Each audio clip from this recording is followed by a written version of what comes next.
ચોમાસાની ઋતુ અને જાહેર જનતાની સુરક્ષાને ધ્યાનમાં રાખીને અંકલેશ્વર નગરપાલિકા દ્વારા જર્જરિત અને ભયજનક ઇમારતો સામે લાલ આંખ કરવામાં આવી છે. અંકલેશ્વર શહેરમાં કોઈ દુર્ઘટના ન સર્જાય તે માટે પાલિકાની વિશેષ ટીમો દ્વારા સમગ્ર નગર ક્ષેત્રમાં સર્વે હાથ ધરવામાં આવ્યો હતો.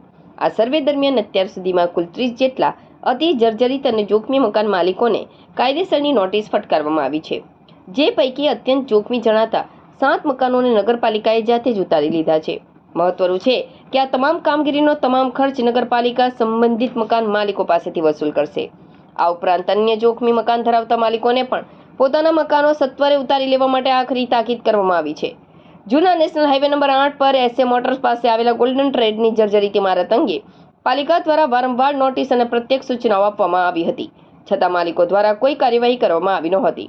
સ્થાનિકોનો વિરોધ ને ધ્યાને રાખીને હવે પાલિકા તંત્ર દ્વારા ચુસ્ત પોલીસ બંદોબસ્ત સાથે આ ઇમારતને ડિમોલેશન કરવાની કવાયત હાથ ધરવામાં આવી છે.